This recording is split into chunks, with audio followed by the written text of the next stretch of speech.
Esse é o podcast do Rio Ethical Fashion, o maior fórum de moda sustentável da América Latina. Os episódios que você vai ouvir nesta sexta edição foram gravados em agosto de 2026, durante o Rio Innovation Week, no Rio de Janeiro.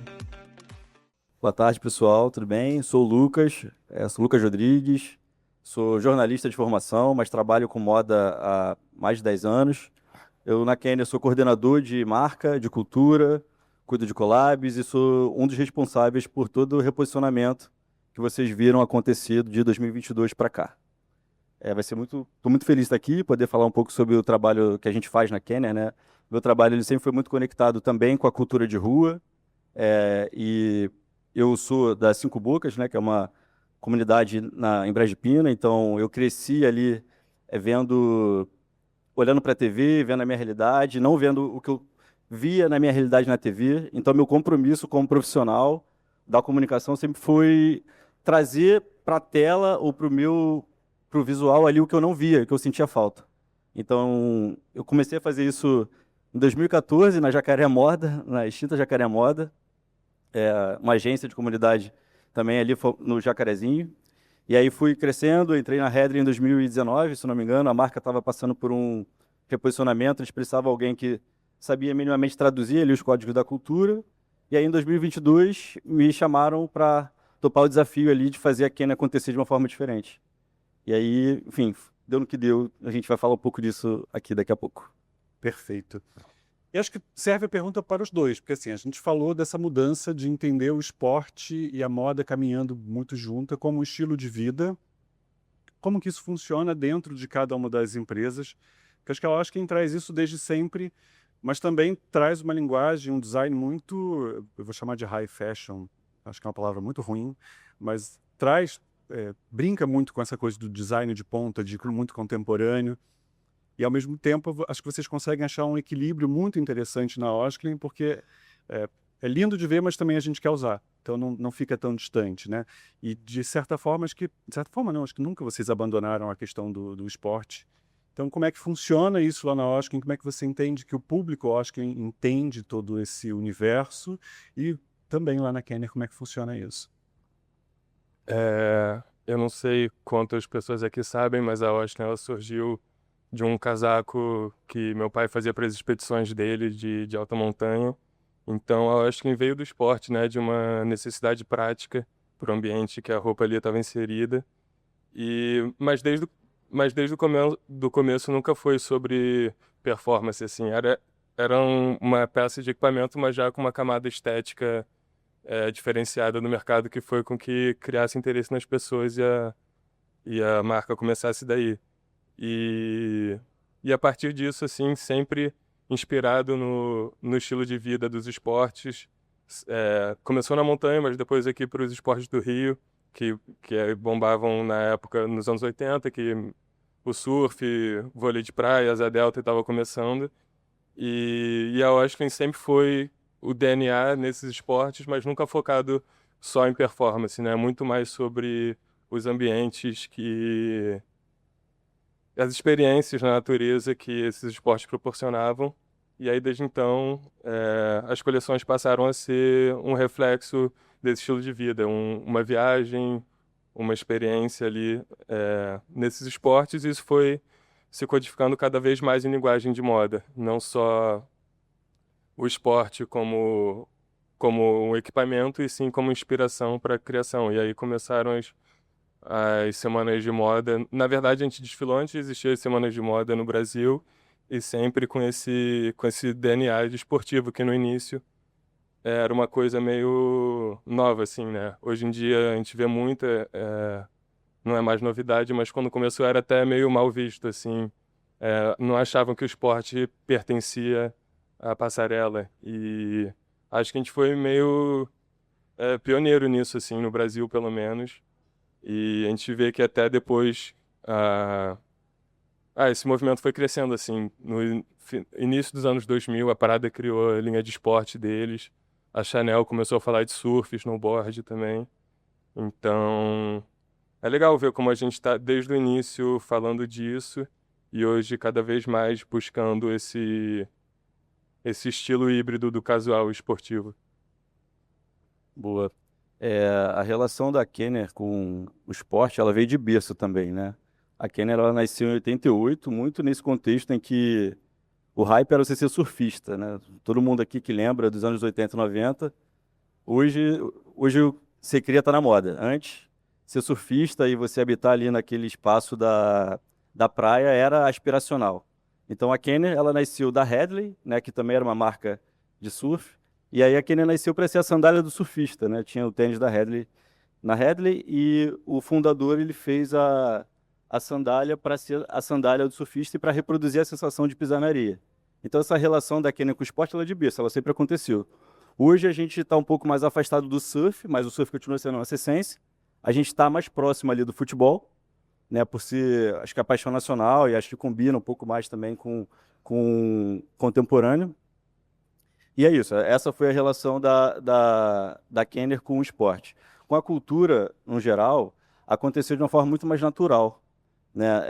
Acho que durante muito tempo as pessoas olhavam ali para isso, né? Para esse lifestyle praiano e falavam assim, cara, eu quero ser surfista, eu quero viver disso. E acho que daí veio um pouco do boom da sandália da Kenner. Ó, claro que o produto era um produto de qualidade e ainda é, então as pessoas olhavam muito para isso e transformavam meio que ali como um desejo nacional. Ela nasceu nichada, mas virou um desejo nacional.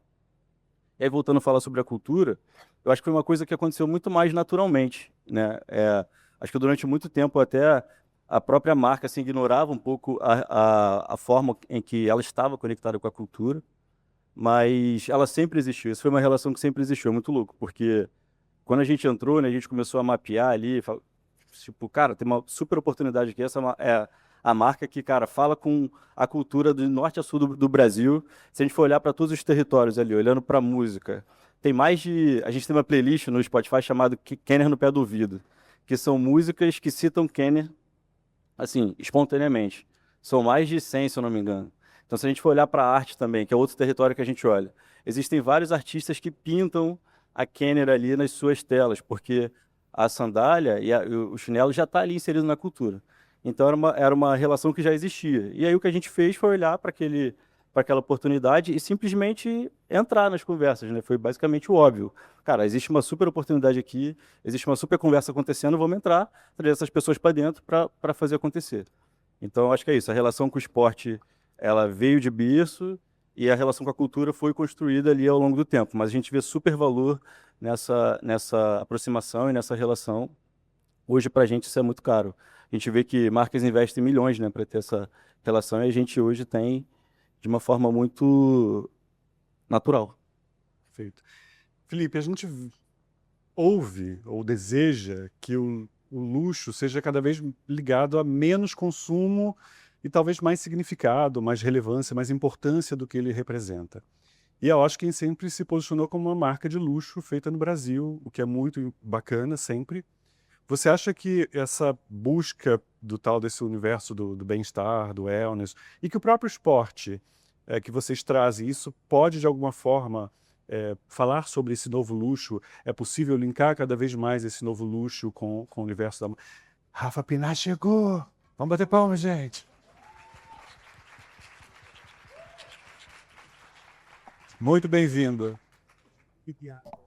Mas você acha possível que esse novo luxo tem a ver também com essa busca pela saúde, pela mais essência do que ostentação?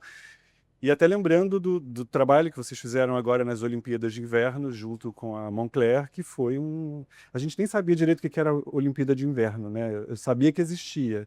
E aí, de repente, aquele cara com aquela bandeira do Brasil enorme, que era o nosso uniforme, fez com que todo mundo quisesse. Primeiro, a gente queria ter uma peça daquela. Tipo, eu não sei nem onde se usa aquilo aqui no Rio, mas a gente ia ter, de qualquer maneira. E segundo, a gente passou a prestar, inclusive, mais atenção ao esporte de inverno. E aí a gente vê o quanto a força do design, enfim, do Brasil. Mas, enfim, você, e diga. Cara, eu acho que sim. Acho que a definição de luxo está mudando, né? Eu acho que está cada vez menos relacionada à liberdade de consumo, de acesso ou a exclusividade ou não acesso a marcas E eu acho que cada vez mais ligado ao estilo de vida, né? Acho que nesse mundo, a sociedade que a gente está vivendo, cada vez mais dependente do digital, todo mundo viciado no celular, nas mídias sociais, na loucura da rotina de trabalho, eu acho que o luxo hoje em dia está desconectado, né? A ostentação virou poder não ostentar e estar na praia, não tá na natureza. E eu acho que o esporte entra na moda aí, assim, essa tendência vem daí. Eu acho que as pessoas não querem aparecer na natureza só existindo, né? Elas querem estar pertencendo ali. Eu acho que o esporte vem aí, pelo menos nessa tendência. A pessoa não quer aparecer posando só no topo da montanha, ela quer mostrar que ela escalou a montanha para chegar lá em cima e ela quer estar bem vestida com o look que ela curte. Então, eu acho que tá aí, assim, tá nesse híbrido de casual esportivo, que eu acho que tenho visto as marcas que mais estão se dando bem são essas que sabem navegar nos dois universos. Rafa, se apresente pra gente, por favor. Ô, gente, desculpa, né? Uma gata trabalhadora lá da Zona Oeste do Rio de Janeiro, então tava num shooting, vim pra palestra e trazer um pouquinho, me perdoa, mas eu sou Rafaela Pinar, diretora criativa, né? Criadora do escritório de pesquisa de tendência Curranta Favela, hoje situada em Realengo, né? Uma pesquisa etnográfica, né? De pertencimento e territorialidade daquele local, né? E como as narrativas de moda e sustentabilidade nesse ambiente se dá através desse corpo, né? A gente está falando desse luxo, né? Do se desprender e de estar com mais impacto também, né? Dentro da natureza e como a gente faz esse processo criativo de visualidades, esse é o meu processo, né? De entender essa criatividade a partir dessa perspectiva da Zona Oeste do Rio de Janeiro. Maravilhoso. Eu comecei aqui falando que, assim, a gente percebe nos anos 90 uma crescente do streetwear, e aí marcas, principalmente nos Estados Unidos, Adidas, Nike, entrando para esse universo mainstream, em que todo mundo queria usar, e aí o esporte sai um pouco da performance e ganha uma força muito grande nas ruas. E aqui no Brasil também, né? Assim, a gente tem muito... A primeira vez que uma das melhores experiências que eu já tive na minha vida foi a primeira vez... Eu sou de Friburgo, eu sou do meio do mato. E aí vinha para o Rio, eu não conhecia muita coisa. Mas a primeira vez que eu fui no Baile Charme de Madureira foi a experiência mais incrível que eu já tive na minha vida. Primeiro porque as pessoas que eu conhecia do Rio, parecia que todo mundo tinha saído de uma vitrine de uma loja, assim, todo mundo estava mais ou menos vestido igual. Quando eu cheguei lá, eu falei, olha como é que essas pessoas se vestem, elas são as pessoas mais incríveis do mundo. Eu fui com a Nike, com o pessoal da Nike. Mas então esse hype agora no universo wellness, desse mundo, que obviamente de vez em quando vai beber na cultura popular, nas periferias, mas depois glamoriza aquilo de tal maneira que afasta um pouco aquelas pessoas. Como é que você vê essa onda agora do tal do wellness? Como que a gente está conseguindo, ou melhor, como que a gente poderia integrar melhor todo mundo do Rio, todo mundo da nossa história, as marcas e as pessoas? Eu acho que tem muitas camadas, né, subcamadas, né, para quem é esse movimento, né, e como esse movimento ele vai se dando dentro desse lugar dos territórios, né, falando de uma perspectiva etnográfica, a gente se bebe desse movimento de street style, né, de streetwear periférico, eh, de muito tempo, né? Eu acho que o nascimento da tendência, né, dessa autenticidade, né, nesse lugar que o Cristo está virado de costa, vem desse desespero, né, da hostilidade da cidade, né, de vários problemas de segurança pública, enfim, de geograficamente, né, como a cidade se dá, como a cidade é não integrada à arte. Então, eu acho que nasce um movimento muito genuíno e muito potente, né? Às vezes até um pouco plástico, quando você vai em Madureira, se encanta e vê e dá aquela coisa. Mas às vezes é só pegar um ônibus e atravessar o túnel, né? Para você ser impactado nesse lugar de investimento em indumentária que a cidade se dá em outro recorte. Então, quando a gente fez o desfile da Adidas, né, para Rio Fashion Week, foi muito isso, assim. Eles falaram, a gente quer uma visualidade extremamente genuína, desse Rio de Janeiro, né? A roupa já veio pronta ali, não tinha muita coisa, nenhuma intervenção assim. A gente não pensou também em fazer um styling muito suntuoso, mas o que se deu pra gente foi esse movimento de cabeça, de cabelo, de recorte, né? De textura para poder fazer esse desfile. Eu não sei, eu tenho um TDAH fortíssimo e ainda vim de moto, então ainda tô meio assim, né? Num turbilhão. E aí eu não sei se eu te respondia. Respondeu super. Porque eu... Eu também não sei se ela responde. Brincadeira. Ela vai, né? Ela vai para um monte de lugar. a gente vai indo no Mas campo.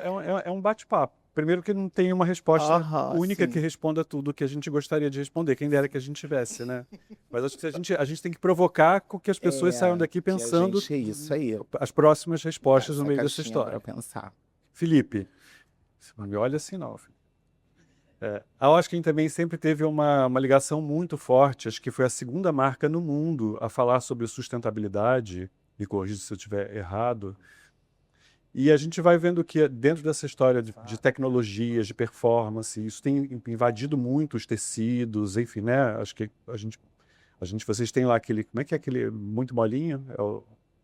Aquele tecido que é super molinho, que todo mundo... Super light. Como é que vocês conseguem equilibrar tecnologia e sustentabilidade? Porque isso é muito forte da Osklen, mas e aí como ignorante, eu não sei se isso está acompanhando junto com a questão das tecnologias novas, de vestir e tudo mais. Mas como funciona isso dentro da Osklen? É uma questão, né? Quando a gente fala de roupa esportiva, geralmente a gente pensa em produtos baseados em origem sintética, né? Mas a gente tem entendido que se for usar produto de origem sintética, que seja um produto que dure a vida inteira e que cumpra várias funções diferentes, assim. Uma roupa que aí você vai poder usar na natureza, um dia de chuva, um dia de frio, mas também pode ser uma jaqueta que você usa para sair à noite. Então, entendendo isso, assim, porque apesar, apesar de ser... É isso, de ser de origem sintética, pode ser um produto sustentável, né? Se ele for cumprir uma vida inteira. Mas é um desafio, né? De achar produtos de origem matéria-prima renovável que tenha as qualidades esportivas. Mas a gente tem tido umas pesquisas e tem chegado nos lugares, mas ainda os produtos de origem sustentável são os mais casuais, de fato. Lucas, lá na Kenner, eu acho que a Kenner tem como você falou, das músicas, né? As pessoas naturalmente falam com a Kenner. Ela é um fenômeno cultural nosso brasileiro, mas como funciona a questão da sustentabilidade? Qual é a preocupação de vocês com tudo isso, né? Qual é o legado da Kenner além de tudo isso? Boa. Toda marca ela é feita de marca, né, cultura e produto. E o nosso produto, ele foi feito por um designer de produto, né? O fundador da Kenner, o Peter, ele é um designer de produto e ele criou um produto desde o início ali que fosse para durar. Então a premissa dele era, cara, eu vou fazer um produto que vai ser fiel ao consumidor, e aí o consumidor vai usar esse produto pra caramba, ele vai ser fiel também ao produto. Então criando assim uma relação mais do que de afinidade, uma relação de intimidade. Então, a nossa sustentabilidade está muito conectada com a durabilidade, né? E você vai comprar uma Kenner que ela não vai comprar 3, sei lá, sandálias por ano. A sua Kenner não vai durar 3 meses, isso eu te garanto. Se você vai comprar uma Kenner, ela vai durar no mínimo 2 anos, porque ela foi feita para durar. A gente verticalizou todo um processo de fabricação justamente para garantir que o produto ele dure, né? Mas assim, falando agora sobre sustentabilidade, a gente se apega muito ao conceito da sustentabilidade, que o produto ele vai durar, né, muito tempo, então você não vai ficar comprando 2 a cada mês, mas ainda assim, nos últimos anos, a nossa fábrica, ela mudou ali o processo de fabricação, na qual a gente reintegrou todas as rebarbas que a gente usava no processo de fabricação. Então, se eu não me engano, de 2023 para cá, eu peguei esse dado hoje, a gente já reduziu mais de 42% de resíduo. Então, a nossa meta é chegar ainda nesse ano em 50%. Então, a gente tem essa preocupação fabril, mas a gente se apega muito ao conceito de que essa Kenner foi feita para durar. E aí, as pessoas, elas sabem disso, né? Então, assim, todo mundo que tem uma Kenner ou que já ouviu uma história, já ouviu algo parecido, tipo, meu pai me deu a Kenner dele, ou então tem uma Kenner que dura 10 anos, tem uma sandália que dura 5 anos. Essa é uma história muito comum pra gente, a gente sempre ouve e fica muito orgulhoso, porque eu acho que é premissa ali do fundador, né, o Peter, que lá de 88 pensou uma coisa que está sendo realizada até hoje. Hoje, quando eu encontrei o Lucas, eu falei assim, cara, eu tenho uma Kenner, que é uma papete, que eu ganhei em 2019, foi isso? Foi 2019. Que foi do Rock in Rio. Eu ainda uso ela. Tá lá, firme e forte a minha Kenner Rock in Rio. Tem uma coisa também, a gente tem um time de design que eu acho que vale a pena dizer, né? A galera do design de produto é uma equipe que não olha para o lado, assim. A gente não costuma olhar para o que o colega, o convivente ali está sendo feito, o concorrente está sendo feito. É uma equipe muito técnica que olha para duas premissas básicas, que é tecnologia, fazer um produto a partir de novas tecnologias e funcionalidade. Com isso, né, a gente unindo ali novas tecnologias e funcionalidade, a gente acaba fazendo produtos atemporais, né? Não pensando, isso aqui está na moda, vamos lançar agora. Ok, que quando a gente faz uma collab ou outra, a gente pega um código contemporâneo e bota ali. Mas quando a gente lança produtos, assim, plataformas, né, novas, toda a Kenner ela é feita a partir de 3 componentes. O solado, que é um solado de borracha, a palmilha de EVA, que dá o conforto ali, e o cabedal, para trazer esse design aparente ali para quem está vendo. Então, quando a gente faz uma plataforma nova, um solado, a gente leva isso em consideração. E com isso a gente faz produtos atemporais. Hoje a gente tem na casa a Kiva, que é um modelo icônico, todo mundo aqui já ouviu esse nome, Kenner Kiva, ele é de 2002, né? Então, assim, é um modelo de 2002 que está aqui até hoje. Então, é um produto que atravessa os anos aí, ok, que ele vai sendo atualizado, a gente atualiza um código ou outro, mas é a mesma linha, a mesma premissa. Então, isso é muito forte ali para quem está fazendo, justamente para construir um produto que dure, que seja temporal e que não seja descartável, né? A minha tá lá. Já tem nem sei quantos anos. 6 anos. 6 anos. 6, 7 Não anos. sei fazer conta. Matemática é coisa de gente feia. Eu confesso que eu passei colando, gente. Não falo isso pro meu sobrinho, mas eu passei colando. Rafa, a gente vê nesse universo do bem-estar, do wellness, que vem crescendo, da moda com o esporte cada vez mais conectadas. Você acha que em algum momento essa ideia de saúde, né, de entender esse corpo como algo que a gente precisa cuidar e em teoria é o novo território, ele vai substituir a ideia do corpo perfeito, e o corpo perfeito a gente lê como corpos que são padronizados dentro de uma estética. E ainda mais num tempo agora em que a gente vê tanta gente usando as canetinhas. Depois eu quero até perguntar para o Felipe, acho que para o Lucas não, porque não muda o pé de ninguém, né? Mas eu tenho escutado muitas marcas dizendo que inclusive as grades estão caindo, o consumo está muito maior do PP do que de outros tamanhos. Mas você acha que essa ideia desse mercado de wellness ou dessa busca por saúde pode fazer com que a gente tenha ou melhor, você acredita nisso, que a gente vai olhar para a vitalidade e não só para a estética?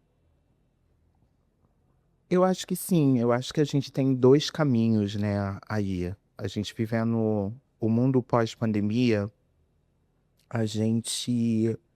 eu assim, enquanto pesquisadora, eu vejo esse impacto em algumas camadas sociais, né.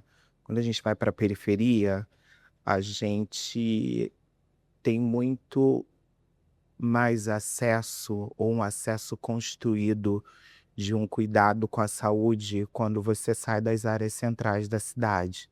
Então ainda você tem essa coisa de ter uma horta em casa, em Campo Grande, né, de poder pegar uma fruta no pé.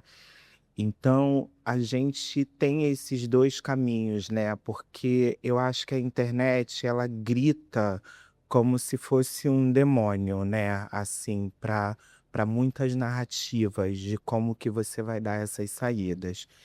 Então é uma pergunta que ela tem muitas camadas, a gente poderia ficar horas aqui falando, né, de como isso vai impactar cada classe da sociedade.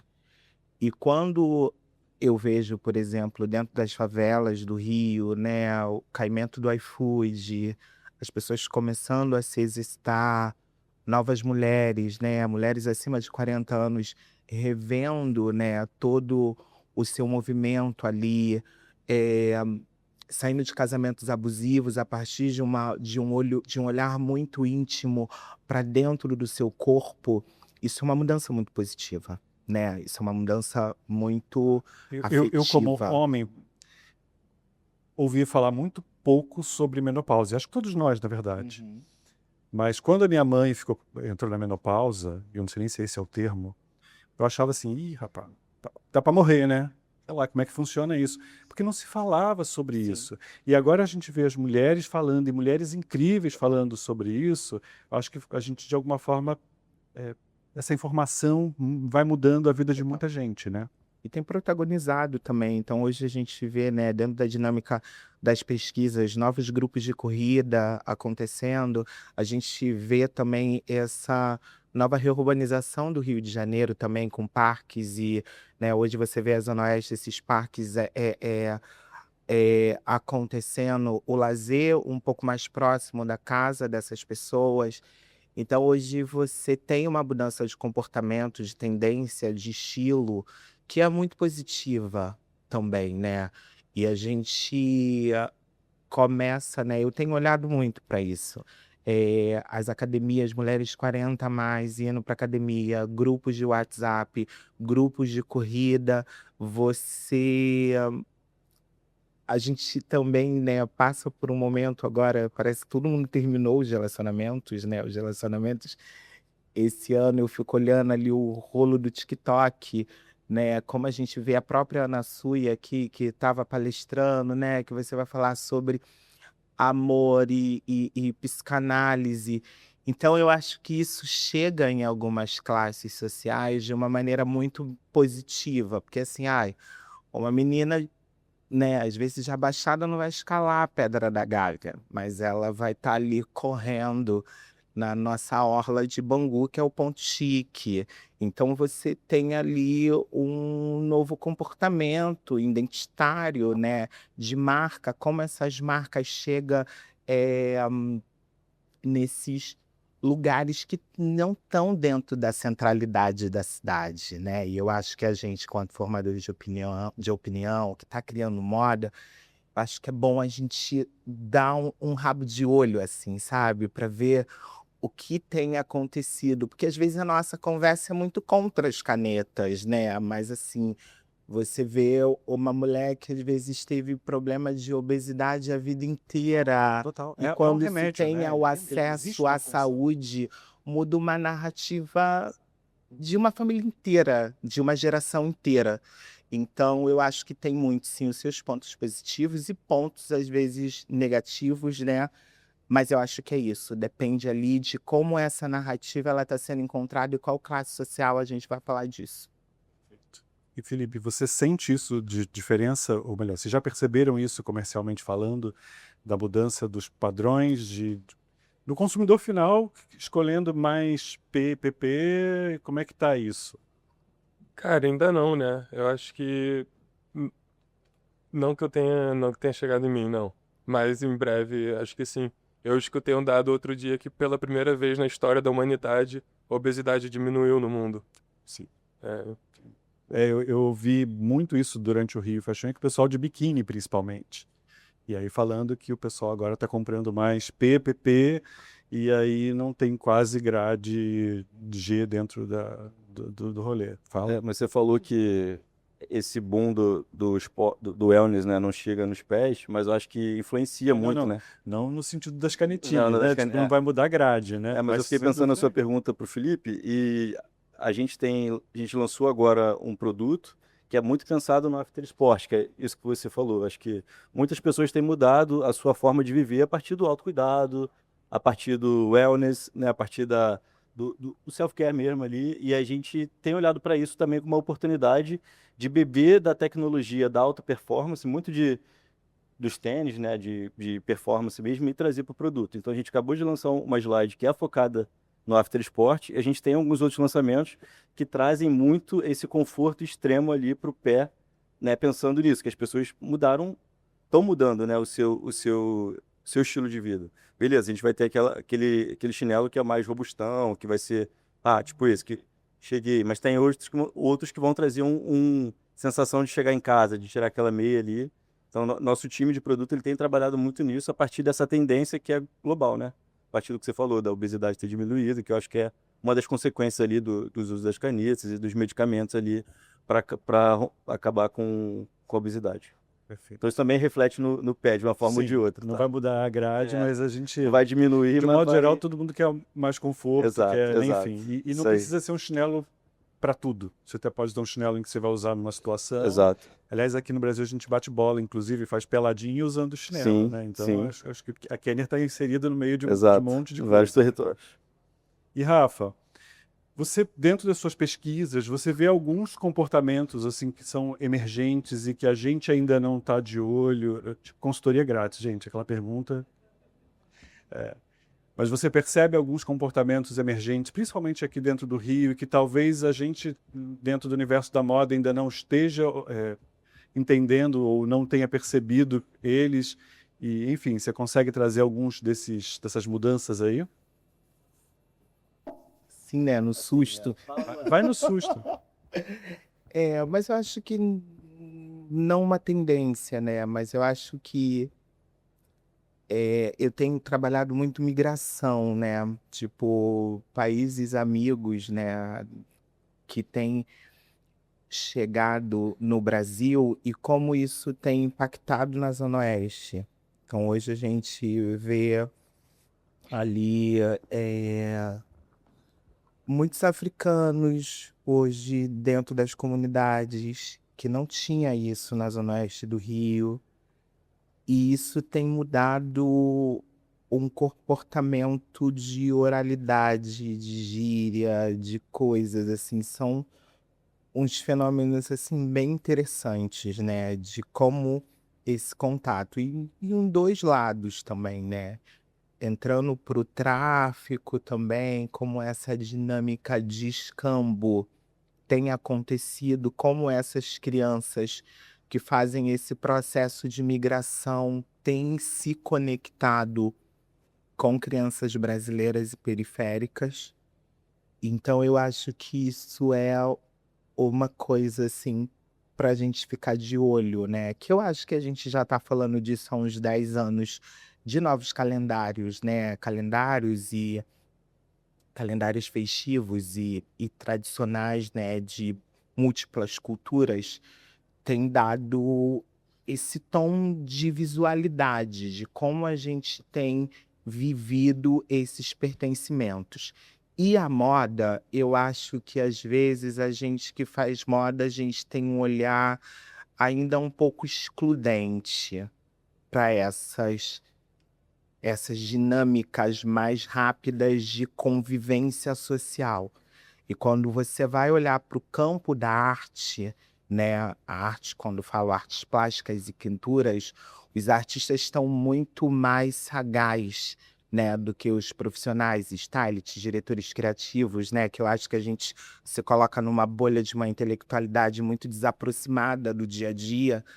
Então, eu vejo muito esse processo, tipo galerias como Cinco Bocas, enfim, Alan Weber, né?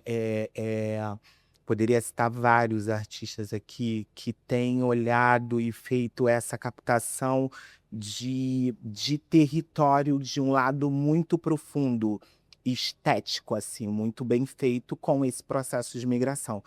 Então, isso eu acho que tem mudado tudo, né? Como a gente tem mudado o lazer na periferia, como a gente tem encontrado novas narrativas de perspectiva mesmo, né? De compra, de consumo, como esse consumo está mudando, como as coisas estão sendo criadas. Então, acho que hoje a gente tem uma favela muito viva, né? E eu falo favela por uma questão mesmo da gente localizar da onde que a gente está falando, mas a gente também tem esse subúrbio que não é banhado por essas favelas e as densidades, né, que tem da vida, e esse comportamento tem mudado muito. Então, acho que hoje o samba também no Rio de Janeiro tem esse comportamento de samba ali, 27 menos, tem chegado músicos na centralidade da cidade, né? Com a mudança agora do Porto, todo esse movimento de arte do Rio de Janeiro, você vê uma migração também de um comportamento social mudando. O samba tem mudado muito, samba de escola de samba, né? A gente agora tem essa nova reposição dali da Praça 11. Então, assim, tem muita coisa aí para falar. Não vou falar mais, que aí vocês podem, né, me contar. Brincadeira. E, Felipe, uma coisa que tem muita força, eu imagino que sim, na Oscar, em tênis. Acho que vocês sempre foram muito bons nessa parte. Mas nesses últimos anos parece que está ainda mais tecnológico essa história aí. Eu tô com um aqui que eu acho muito gostoso de usar, é muito confortável. E como é que são esses projetos? Vocês vão investir mais nesse universo do tênis? Sim, a gente tá com um projeto de crescer em calçado.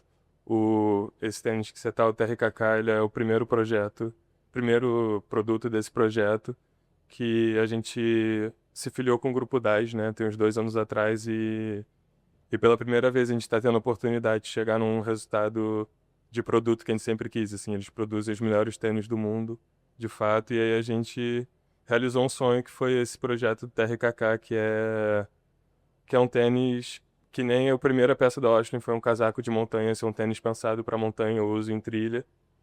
E, na verdade, você tinha me perguntado antes desse contraste de matéria-prima sustentável e performance. Esse tênis é um bom exemplo. Ele tem solado, tem o solado de látex da Amazônia, que é um projeto nosso lá legal, o palmilha de EVA e nylon vindo de rede de pesca reciclado. Então, enfim, esse é o primeiro produto desse projeto, mas a ideia é crescer e pensando nesse mercado de esporte. É claro que dentro dos universos nossos, né, não sei muito do que é o nosso lugar de fala e sim o reflexo do que a gente vive no dia a dia. A gente está quase chegando ao fim, e ontem eu falei, e a Mia falou que não pode passar. Cadê a Mia? Ela não está aqui, né? Talvez a gente possa parar. Ah, tá aqui. Droga. Que eu acho que esse papo é um papo que rende, seria muito bom se a gente pudesse inclusive abrir para conversa, porque é uma mudança muito grande da gente entender o nosso corpo e como esse lugar mais importante de ser entendido, estudado nessa questão da saúde do pertencimento, de entender, enfim, né, que une moda, que une o esporte. Eu acho que é uma coisa que é muito crescente e vai continuar crescendo, porque a gente está tomando, talvez, a gente quis ir primeiro para a Lua e agora talvez a gente esteja querendo realmente conhecer o nosso corpo, e isso é muito importante, entender que a vida ela é finita, mas que ela pode ser muito boa o quanto do tempo que a gente estiver aqui. Eu queria que cada um deixasse uma mensagem final aí para a gente, que acabou, gente. É assim, funciona aqui. Ali, ó. Jogaram para você, Rafa. Chegou atrasada. Eu olhei para um, olhou para outro e olhou para lá. Tudo que chegou atrasado, tipo aluno. Tá bom. Acho que a mensagem que eu quero deixar é que a gente se estude mesmo, se desmonte, né? Sonhe, porque eu acho que é muito importante. Eu sou uma querida romântica mesmo, acredito muito nas potências sociais, na troca, né? Independente dos territórios. Eu acho que é isso. É bom, é o que é um conselho, né? Não sei, eu acho que a sua última pergunta no roteiro tinha algo sobre consumo. E acho que faz sentido talvez trazer algo sobre isso, né? Uma coisa que a gente pode refletir, como muitos profissionais de moda, né, que estão aqui, ou de comunicação e tal, é de fato se atentar à funcionalidade das coisas, né? Da gente comprar algo, né? A gente está falando sobre propósito. Então, quando a gente for consumir, tentar pensar na funcionalidade. E hoje a gente está falando de um carrinho que está na nossa mão, né? Da Shopee ao TikTok Shop, passando pela, sei lá, pela China. Não que eu não consuma, óbvio que eu consumo. Tô falando isso para mim, inclusive. Então, assim, que a gente pense um pouco mais antes de consumir, que a gente olhe para a funcionalidade, para o propósito das coisas, porque senão a gente acaba querendo só comprar, só mostrar que tem e acaba esquecendo de olhar para dentro, né? Como vocês falaram. A gente quis ir primeiro para a Lua e depois a gente não olhou para dentro. Então, que a gente possa olhar para dentro e depois a gente possa conquistar nossas coisas, porque conquistar também é importante, consumir também, né? Se a gente for colocar numa camada de classe, de conquista, consumir é importante, você ter o direito de comprar o que você quer. Pode significar muitas coisas dependendo de onde você vem, mas eu acho que só você refletir antes de você tomar essa essa decisão para você não virar fruto do meio ali, senão a gente acaba, né, viciado e só mostrar que tem sem de fato ser. Acho que Mas sem cagar regra, tá? Só falando aqui. acho que pegando o gancho um pouco no que o Lucas falou sobre o consumo, o futuro do consumo sustentável, eu vejo um pouco isso ele falou de hoje em dia a sociedade, as pessoas consomem, elas exigem mais das marcas do que elas fazem de fato, assim. Todo tipo teve esse movimento, né, de exigir que as marcas fossem sustentáveis. As marcas, algumas sim, outras não, né, mas várias marcas viraram e a gente não vê o consumo acompanhando isso, porque de fato ainda é caro, né, mas para se tornar viável tem que ganhar escala. E para ganhar escala tem que ser consumido, tem que. Então é óbvio que muita gente não tem poder é, aquisitivo para comprar, poder sempre escolher o mais sustentável, mas eu vejo muita gente que tem e ainda acaba consumindo marca de fast fashion e marca que copia. E é isso, pensar mais nessas escolhas. Perfeito. Ontem, já desligaram meu microfone? Não, tá ligado. Ontem a gente terminou o outro, eu estava em 2 aqui ontem, e a Carol Delgado falou que é muito importante a gente não falar sobre comunidade, mas se entender como galera. Ela trocou a palavra comunidade por palavra galera. Eu achei isso muito genial, porque ainda mais no Rio, que a gente fala muito mais galera do que comunidade, né? Então, acho que nesse universo onde a gente fala sobre o esporte, o corpo, a moda, o pertencimento e sobre novas idades e tantas coisas, é muito importante que a gente se entenda como galera nesse lugar de se entender como um grande grupo de pessoas e da importância que tem da gente estar sempre juntos. Então, acho que o que sai, principalmente para mim daqui, óbvio que, né, tem vários ensinamentos mais técnicos, mas é essa preocupação da gente entender que a saúde e a moda e estar bacana, estar na moda, é estar muito atento ao outro, preocupado também com o outro, e eu acho que a moda pode sim e deve provocar esse tipo de mudança em que a gente se importa com o nosso corpo e com o corpo do outro. E é isso, gente. Obrigado. A gente é galera agora, hein?